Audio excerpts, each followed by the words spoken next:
Olá, alunos, sejam bem-vindos. Aqui quem vos fala é o professor Bruno, professor de Sociologia.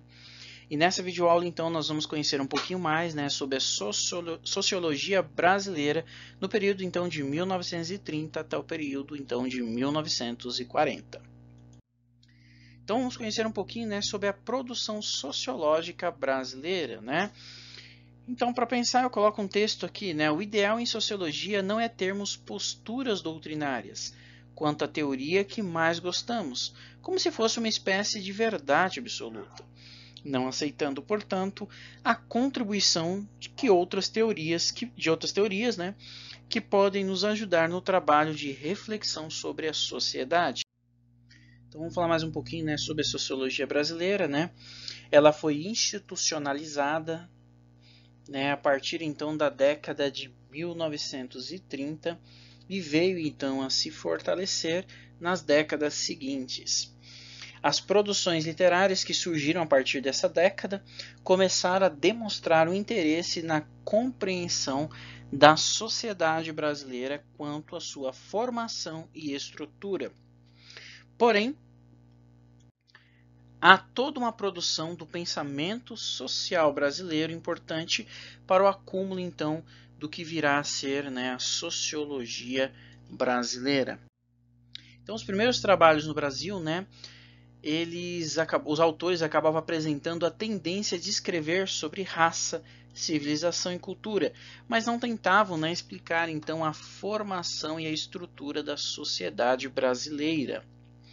Então, nós temos aqui, alguns nomes como de Oliveira Viana, baseados então pelo positivismo, falavam sobre raça, o meio natural e o comportamento humano, falavam também sobre a tese do embranquecimento. A partir então de 30, esse caráter mais investigativo e explicativo foi impulsionado pelos muitos movimentos que estimularam então uma postura mais crítica sobre o que aconteceria na sociedade brasileira. Dentre alguns desses movimentos estão o modernismo, a formação dos partidos, sobretudo o comunista, e os movimentos armados de 1935, a coluna Prestes e também o tenetismo. O movimento modernista lutava então para que as regras vigentes sobre a arte e literatura deixassem de engessar a produção brasileira. A intenção desse movimento era de que os moldes internacionais não sufocassem o que viesse a ser a arte com um jeito então nacional. A Semana da Arte Moderna de 1922 em São Paulo foi uma espécie de marco da independência da arte brasileira. Falando sobre o Partido Comunista, ele foi fundado em 25 de março de 1922 e tinha como ideário o de criar uma cultura socialista no Brasil, com base então nos teóricos como o alemão Karl Marx. Eles inauguraram uma maneira de fazer política voltada aos interesses do proletariado. Agora então vamos conhecer algumas fases então da implementação da sociologia.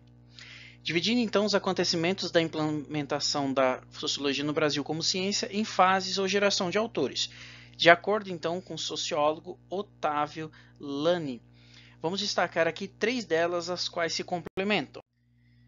Começamos então com a fase A de implantação da sociologia no Brasil, Nessa fase, os autores então se preocuparam em fazer estudos históricos sobre a nossa realidade, com um caráter mais voltado à literatura do que para a sociologia em si.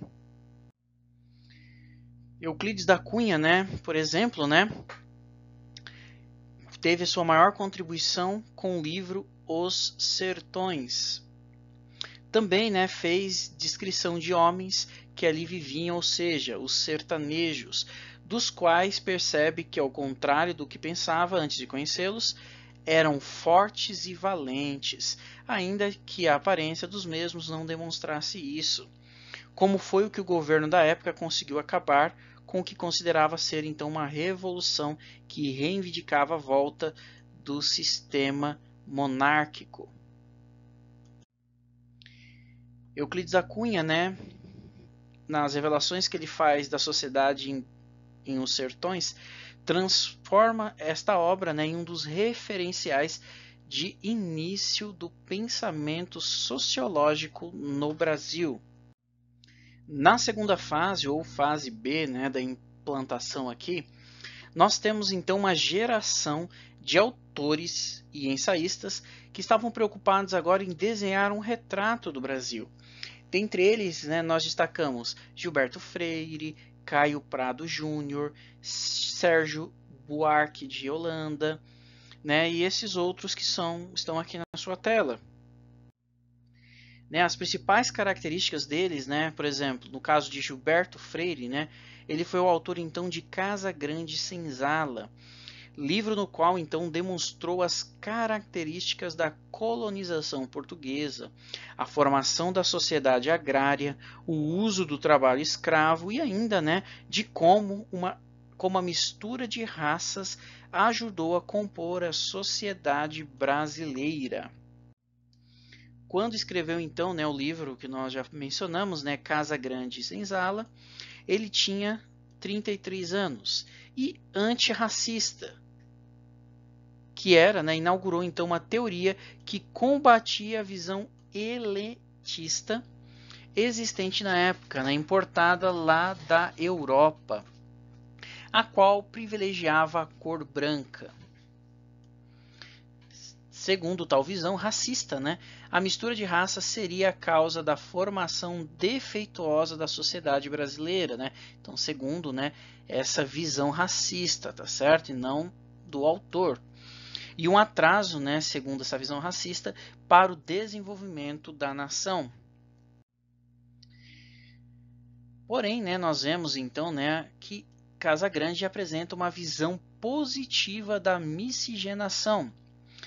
No seu livro, né, Casa Grande Senzala, ele começa então justamente valorizando as características do negro, do índio, do mestiço, acrescentando ainda a ideia de que a mistura dessas raças seria, né, a força e o ponto positivo da nossa cultura, contrário então, né, à visão europeia, a visão racista que tinha do nosso Brasil.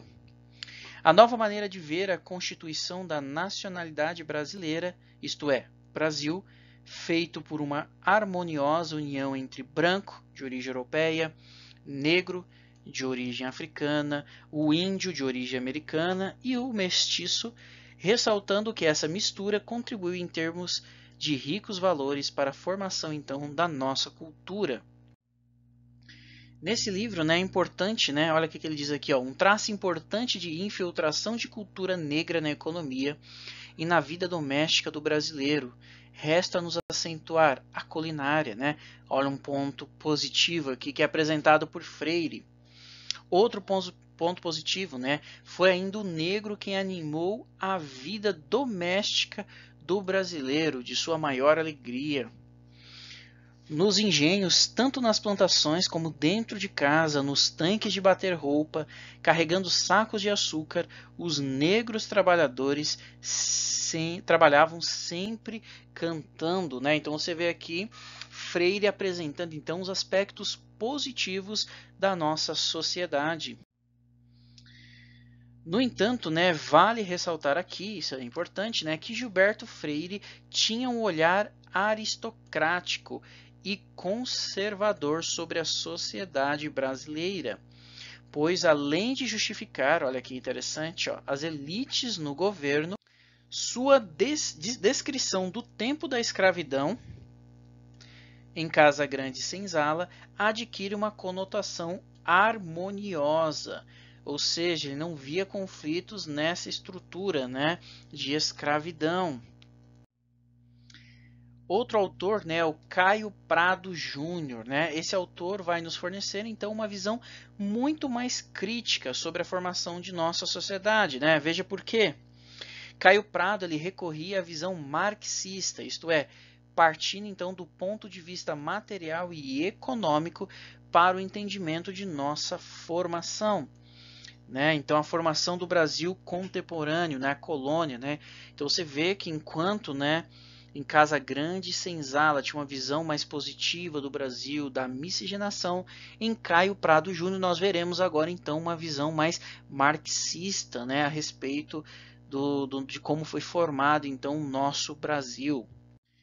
Caio Prado também, né, ele era uma espécie de contramão do Partido Comunista Brasileiro no seu tempo, pois um dos militantes daquele partido, né, o Otávio Brandão, havia escrito um livro na década de 1920 chamando, né, o agrarismo e o industrialismo, no qual se apresentava a tese de que o atraso do Brasil, em termos econômicos, estava no fato dele ter tido um passado feudal. E esta tese continuou a ser defendida pelo PCB, com o historiador Nelson, né, Sodré, que interpretava o escravismo no Brasil colonial como uma característica então do feudalismo, né? Então nós já começamos a ver aqui, né, que havia uma divergência entre as ideias ali. E é por essa razão então que Caio Prado era contrário então ao Partido Comunista, pois a ideia de que no passado o Brasil havia sido feudal era importada, segundo ele, do marxismo oficial da Europa e que, na sua opinião, não funcionava aqui no nosso país. E para justificar isso, né, ele diz então, né, que no sistema feudal, Caio Prado Júnior falando, né, o servo não era considerado como uma mercadoria, coisa que ocorria aqui, né, com os escravos. E que, né, denota então uma característica do sistema capitalista e não feudal, no que tange então a análise da mão de obra. Então aqui você já começa a entender um pouquinho, né, do porquê dessa divergência de Caio Prado Júnior com o PCdoB. Então no seu livro, né, Formação do Brasil Contemporâneo, publicado em 1942, Caio Prado então ele apresenta a tese de que a origem então do atraso da nação brasileira estaria vinculada ao tipo de colonização que o Brasil foi submetido por Portugal, isto é, uma colonização periférica e exploratória. Então, né, para compreender melhor o que Caio estava falando, né, ele explica então que Portugal teve grande contribuição para o nosso atraso como nação, pois o centro do capitalismo na época do descobrimento do Brasil estava na Europa, o que fazia com que as riquezas daqui fossem então levadas para lá. Esse tipo de organização econômica foi denominada de primária ou exportadora, pois os produtos extraídos das monoculturas brasileiras nos latifúndios eram então exportados para os países que estavam no processo de industrialização.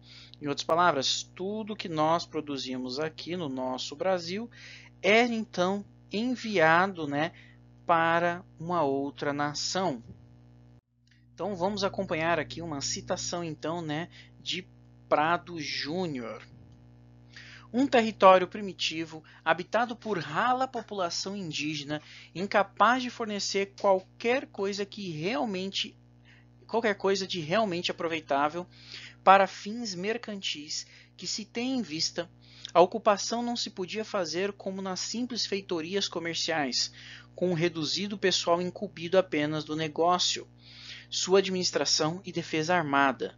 Era preciso ampliar estas bases, criar um povoamento capaz de abastecer e manter as feitorias que se fundassem e organizar a produção dos gêneros que interessassem ao seu comércio.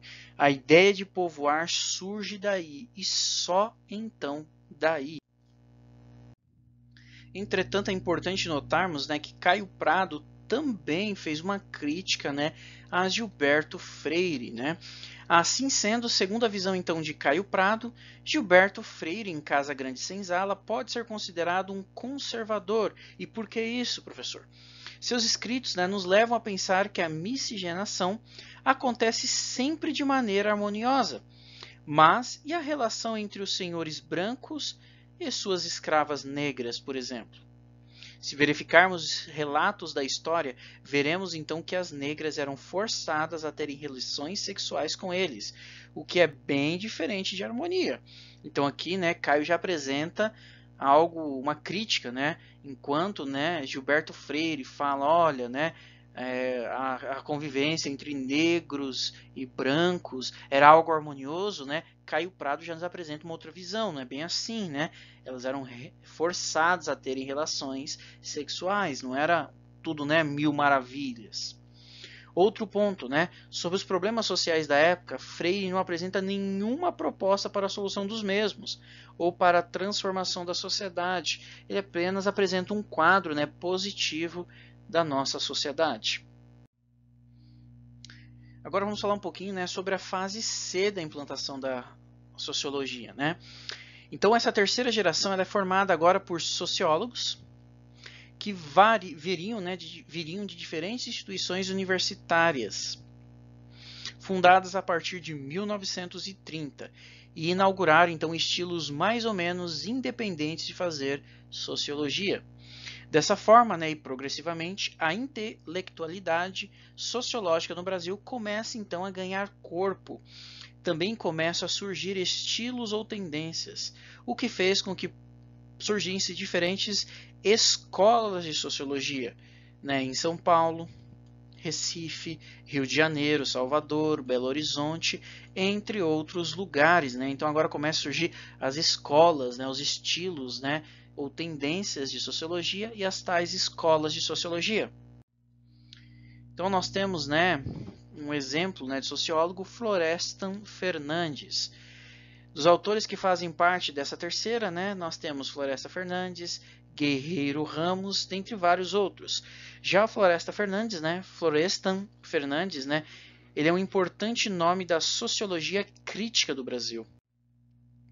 Ele foi um sociólogo que fez, então, um contínuo questionamento sobre a realidade social e das teorias que tentavam explicar essa realidade. O objetivo desse autor foi, de numa intensa busca investigativa e crítica, ir além das reflexões já existentes. Florestan também mantinha um contínuo diálogo com o pensamento crítico brasileiro. Euclides da Cunha e Caio Prado Júnior, né, dos quais nós vimos, fazem parte de sua lista de interlocutores, né? Um outro aspecto de sua maneira crítica de fazer sociologia foi a sua afinidade com o pensamento marxista, principalmente sobre o modo de analisar a sociedade, o que se constitui numa espécie de norte crítico orientador de seu pensamento. As transformações sociais que ocorreram a partir de 1930 no Brasil foram também uma espécie de motor para os trabalhos de Florestan. Mas não foi apenas para ele, pois, como já mencionamos, essas transformações serviram então de impulso para os trabalhos sociológicos no Brasil como um todo. E isso se deu principalmente a partir de 1940, pois essas transformações se intensificam muito por causa do aumento então da industrialização e da urbanização. Então, né, algumas das consequências da urbanização, inclusive gerada pela migração das pessoas que vindas do campo procuravam agora trabalho nas indústrias das grandes cidades, foram o surgimento de problemas de falta de moradia, desemprego, criminalidade, né? E essas situações emergentes, logicamente, tornaram-se então temas para a análise sociológica. Uma de suas pesquisas sobre os negros em São Paulo demonstra no livro A Integração do Negro na Sociedade de Classes, de 1978, vai auxiliar nossa explicação, né? Nesse trabalho, ele analisa como os negros foram sempre situados à margem da sociedade. O interesse, então, no caso, né, em explicar fatos relativos aos setores populares da sociedade, nesse caso, os negros, Florestan queria saber como se deu então um processo que colocou esse grupo, né, o grupo de negros, à margem da sociedade brasileira. E mais, ele queria uma interpretação diferente daquela que as elites da sociedade forneciam a este respeito. Ele então se filia ao pensamento então crítico brasileiro, ao afirmar então que o negro não era um problema, olha que interessante, para a nação. Inclusive, ele desenvolve a ideia de que os negros sempre foram agentes participantes das transformações sociais do país, ainda que de maneira menos privilegiada que os brancos. Então ele já começa a quebrar alguns paradigmas da época. Ele faz uma crítica então à sociedade capitalista que não absorveu os negros, que segundo as elites sociais, né, encontravam-se em iguais condições em relação aos brancos. Olha aqui, né? Inclusive em relação aos inúmeros estrangeiros que chegavam ao Brasil para viverem e trabalhar. Os negros tentaram, né, mas, segundo ele, né, no seu livro, viram-se repudiados, na medida em que pretenderam assumir os papéis de homem livre, com demasiada latitude de ingenuidade, num ambiente em que tais pretensões chocavam-se com a generalizada falta de tolerância e simpatia militante e de solidariedade. Como não se manifestou nenhuma impulsão coletiva que induzisse os brancos a discernir a necessidade, a legitimidade e a urgência de reparações sociais para proteger o negro, como pessoa ou como grupo, nessa fase de transição, viver na cidade pressupunha, para ele, o negro, condenar-se a uma existência ambígua e marginal, né? Então você consegue ver aqui uma das citações de Fernandes. Vedado o caminho da classificação econômica e social pela proletarização, restava-lhes então aceitar a incorporação gradual à escória do operariado urbano em crescimento, ou abter-se penosamente, procurando então no ócio dissimulado, na vagabundagem sistemática ou na criminalidade fortuita, meios para salvar as aparências e dignidade do homem livre. Então aqui você começa a entender, né, a visão então de Fernandes, né, do negro e os motivos pelos quais ele não foi então, né, introduzido na sociedade, né, na sociedade brasileira que estava ali se desenvolvendo, foi posto então à margem, né? Muitas vezes tendo então, né, que apelar para a vagabundagem ou para a criminalidade, né, para se manter, né, dignamente como um homem então livre. Um outro termo muito importante que nós precisamos saber, né, é o que é então etnicidade, né? O que significa esse termo? O que é isso, professor, né? É a mobilização, né, política e social de determinados grupos étnicos em prol de seus direitos ou valores de grupo, na defesa então da sua identidade ético-social. Então vamos tomar como exemplo, né, os índios, né, e também os negros, né. Um exemplo bem clássico são as etnias indígenas, que vira e mexe, né, se unem em prol da luta pelos direitos de sua terra, né?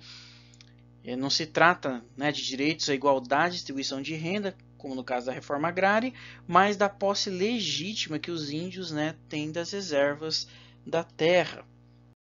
Um outro exemplo, né, é a questão da mobilização, né, por parte então dos negros, né? Eles então, né, se mobilizam então em busca, né, de direitos, né, em busca de oportunidades de igualdade, né? Como exemplo nós temos as cotas, que também faz parte das chamadas políticas afirmativas, né?